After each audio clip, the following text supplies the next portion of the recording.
আ শয়তান।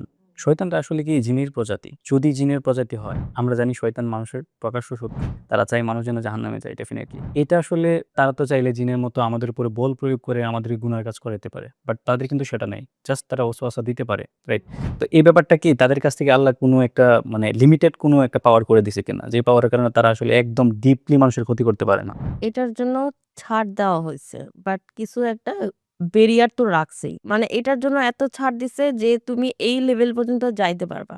আগে উপরের লেভেলে আসমানে উঠে তারা ভবিষ্যৎবাণী শুনতে পারত। হ্যাঁ? তো সাল্লাল্লাহু আলাইহি সাল্লাম জন্মগ্রহণের পরে কিন্তু তারা পারে না। হ্যাঁ? তো এই যে রেস্ট্রিকশন তাদের দেওয়া। তবে তাদের লেভেল অনেক বাড়ায় দিছে। যেমন আমাদের অনেক কন্ট্রোলই করতে পারে। যারা জিন দ্বারা পজেস তারা কিন্তু জিন দ্বারা অনেক কন্ট্রোল হয়। জিন মানে তো শয়তান। এটা তো ওরা শয়তানের সাহায্যই করতেছে। হুম? শয়তান যেহেতু জিন জাতির মধ্যেই পড়ে। তো সেই হিসাবে ২ জন ২ জনকে একদিকে সাহায্যই করতেছে। কিন্তু এদিকে হচ্ছে মানে জিন জাতি যে ভবিষ্যৎ জানতে পারে কিনা সেই ব্যাপারে একটা কথা অনেকে বলে।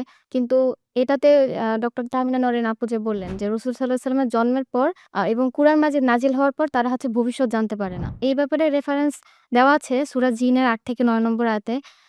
জিনরা নিজের স্বীকারোক্তি দিয়ে বলছিল যে আমরা ভবিষ্যৎবাণী শোনার জন্য ঊর্ধ্বাকাশে গমন করলে দেখতে পেতাম যে কঠোর রক্ষী ফেরেশতারা আমাদের দিকে উল্কাপিণ্ড ছুঁড়ার জন্য প্রস্তুত রয়েছে।